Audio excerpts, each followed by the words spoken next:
It's hard to encapsulate in a sentence how strange this is. Now you've intrigued me.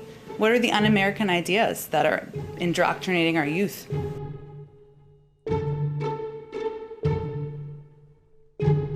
Yes, Senator Tom Cotton says the nation's wealthiest colleges are indoctrinating young people with what he calls un-American ideas. He is proposing a new tax targeting the largest private endowments. He says it would raise $2 billion a year. I wonder, does the president believe that our wealthiest schools are indoctrinating our youth with un-American ideas? And would he support such a tax? Is it a good idea? Now you've intrigued me. What are the un-American ideas that are indoctrinating our youth? The legislation doesn't lay out the precise... He's not specific about the indoctrination by leaders from universities? Well, he's been critical of, for example, the 1619 Project. He's been critical, spoken about critical race theory. He's claimed that there's a liberal bias on campus that targets conservatives, I think would be a way to put it. What's he going to do with the money? He wants to use it for programs for, I'm having a hard time coming up with the word, when you have job training, those sorts of things. Without much detail of where he thinks our youth are being indoctrinated, it sounds very mysterious and dangerous. Although I don't think we believe that educating the youth and the future leaders of the country on systemic racism is indoctrination. That's actually responsible. But I would say if he's trying to raise money for something, then our view is there's lots of ways to do that. We know that a number of corporations hugely benefited financially during the pandemic. They could pay more taxes. We think the highest 1% of Americans can pay more taxes. And if he wants to have a conversation about worker training, we'd love to have him over and have that conversation.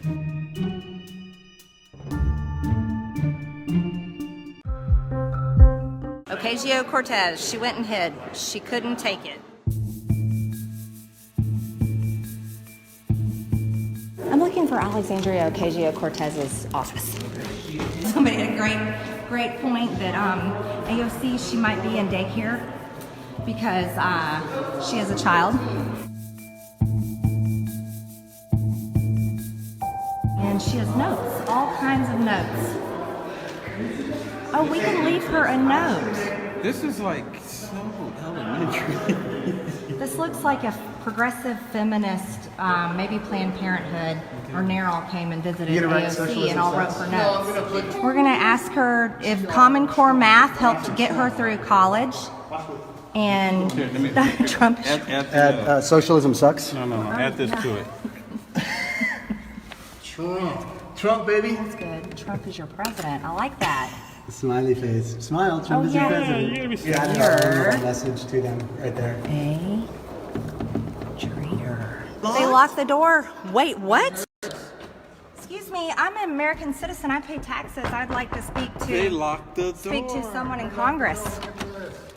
Hello? They Hang on. Oh my gosh. Hello, Acacia. Staff members for Acacia, we'd like to, we are your employers. We are here to There's lights on in there. inspect the office. okay. Could we please come in? I thought locks were immoral. I thought locks were for bigots. Yeah. Wait, walls were immoral. This is immoral. This is immoral. I'm so offended. Hello? I'm offended. Alexandria Ocasio-Cortez, I'm an American citizen. I pay your salary through the taxes that you collect from me through the IRS because I'm a tax-paying citizen of the United States. I'm a woman, I'm a female business owner, and I'm proud to be an American woman. And I do not support your socialist policies, and I do not support your murderous abortion policies. As a mother of 3 children, I'm appalled at New York's law for abortion, and it needs to end, and it needs to stop now. You're bringing God's judgment on our country, and I'm against it, as well as my friends. So you need to stop being a baby and stop locking your door and come out and face the American citizens that you serve. If you want to be a big girl, you need to get rid of your diaper and come out and be able to talk to the American citizens instead of us having to use a flap, a little flap. It's kind of like hers. It's kind Sad. of She's like, she keeps flapping her gums. This Oh, is like, this flappy, is, flappy. Yeah. Okay, well, each This, one of this us- is this is like child games. This is. Bye bye. Bye bye, Ocasio-Cortez. Bye bye, baby. Bye bye, baby. Bye bye, little baby girl.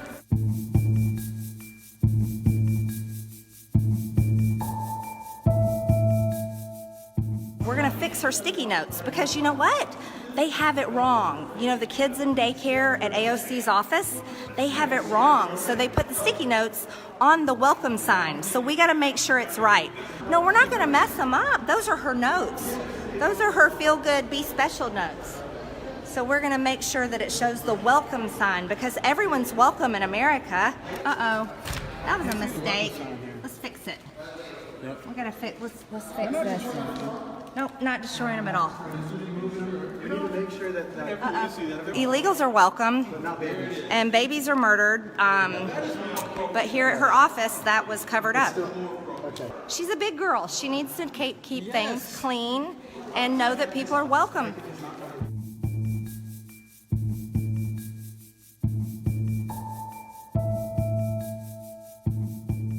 I need to see Ilhan Omar and Rashida Tlaib. Hey, look, as a woman, I do not want to have to wear a burqa one day. I need to go talk to these women. Yes, we Rashida need to go see Tlaib Omar. and Ilhan Omar. All right, where do we find them? This way. Okay, yeah, I need to go talk to them about my rights. Ilhan Omar, Ilhan Omar.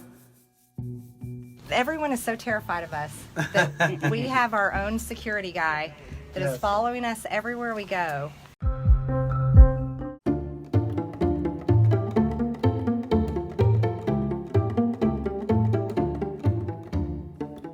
The response to losing that election in 2016 was to introduce this bill to cause millions of illegal immigrants to be registered to vote for Democrats, to cause felons and criminals to be registered to vote for Democrats. This is a brazen power grab by the Democrats because you've decided democracy isn't worth it. You want to fix the game so the voters don't have control over our election. Okay, so I have so much issues with what you just said because I'm thinking back to 2016 when, in fact, Hillary Clinton conceded the election, when, in fact, we had an electoral college. I know because Senator Blunt and I were in charge of it, and then Vice President Biden was presiding over it, and it went through. We didn't object to those results. Then let's fast forward to the day of the insurrection, to January 6th, when in fact you, Senator Cruz, not all of your colleagues here today, you were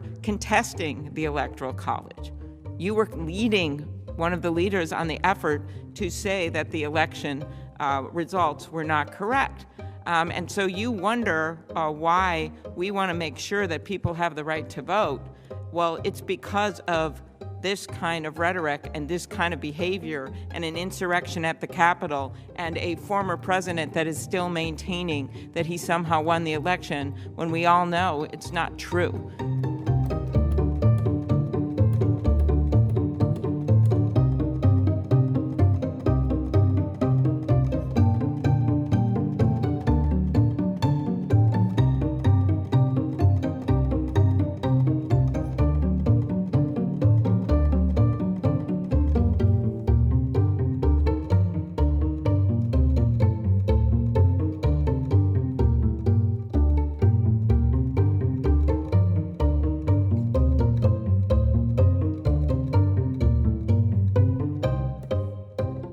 You just said a moment ago that no Democrat favors abolishing the police. If you don't support abolishing the police, why do you keep voting for nominees who advocate abolishing the police? As you well know, Senator Cruz, that is a complete distortion of their positions.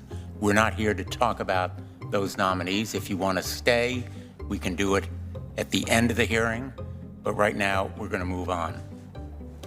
I turn to my Democratic colleagues if either of them have any opening statements. Senator Feinstein. Senator Cruz, Mr. Chairman, asserts that ghost guns are not a problem. The people who breached the Capitol on January 6th are being abused, some even being held for 23 hours a day in solitary confinement.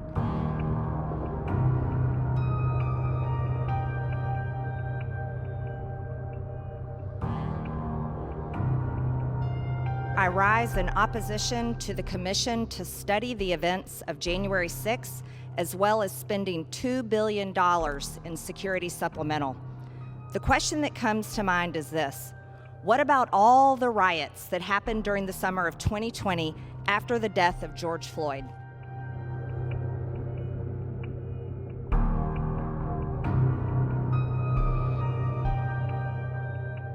What about all the damage caused to federal buildings, churches, people's businesses, and innocent people that were killed, like David Dorn? Indeed, we should have a commission to study the violent BLM and Antifa mobs that have plagued American cities this past summer, and that's for the American people who, by the way, pay the taxes that fund everything we do here. Also, we should have a security supplemental to fund all the police departments that have been defunded due to the pressure from radical, violent, and socialist groups. We should back the blue because they certainly back us. Also, while it's catch and release for domestic terrorists Antifa BLM, the people who breached the Capitol on January 6th are being abused, some even being held for 23 hours a day in solitary confinement. So, Mr. Speaker, my questions are this: who placed the pipe bombs at the RNC and the DNC, which is an attack on both Republicans and Democrats? Why was President Trump's request on January 5th for 10,000 National Guard denied? And who denied it? And what chain of command did they follow?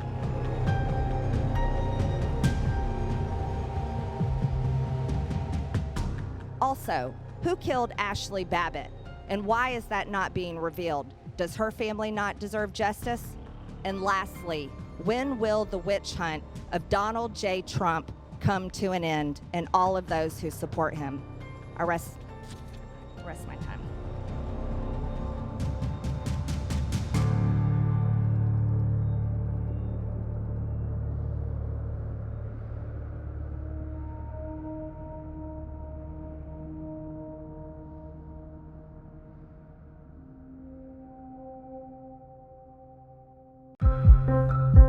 I just have no words, really. It's so mind-boggling that it's hard to encapsulate in a sentence how strange this is.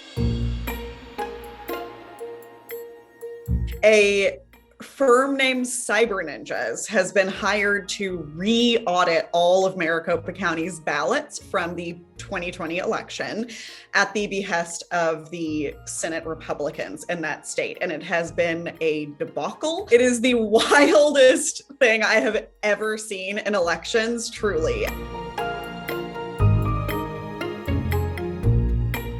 Normally, the people who do these audits are state employees or accredited firms by the Election Assistance Commission or certified public accounting firms.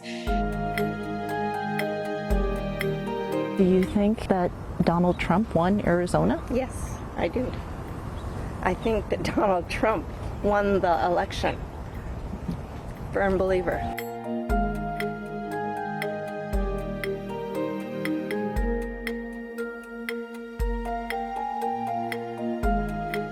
This firm is a cybersecurity firm that no one's really heard of, that has no elections experience whatsoever, but whose CEO loved to spread conspiracy theories about the 2020 election.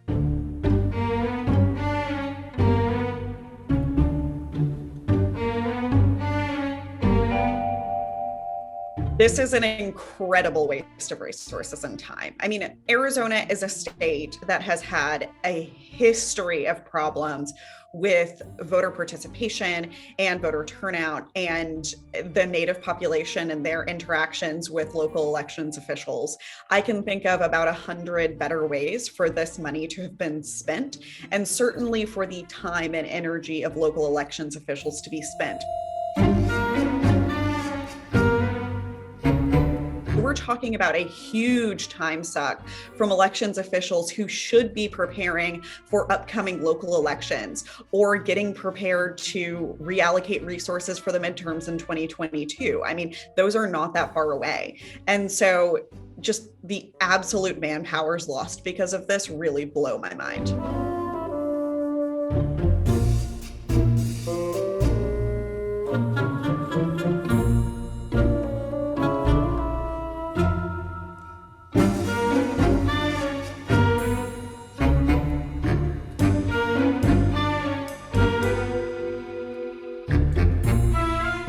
this effort may run out of steam. It may get litigated into oblivion. I really don't know how this is going to end. They might finish, but they might not. It's the weirdest thing I've ever had to explain. This will come to no conclusions that would be supported by any court as it relates to Donald Trump's percentage win in the Electoral College. That's not going to happen.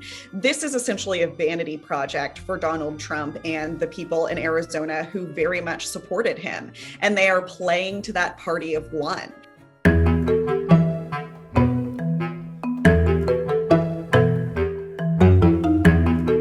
This is a whole new tool that comes after the ballots are cast and counted to draw out the uncertainty around an election, call the results into question, and to cast doubt on the legitimacy of the entire system, which for some reason Republicans have decided is politically advantageous. So while it won't have any immediate effects in Arizona, I think that this really could be a ground shift in dirty politics going forward. And these ballots are going to have to be packed back up and returned to Maricopa County, which is required by law to store the ballots in a certain way. And they're not going to be able to because of the things that have been done to these ballots. So it's not just that we should be outraged that this process is such a debacle. We should be outraged that they have materially compromised the security of the ballots that they're trying to audit. And I think that that has been really overlooked in this process. Physical security is so important during elections, and they have just thrown all of those playbooks out the window in a shocking way.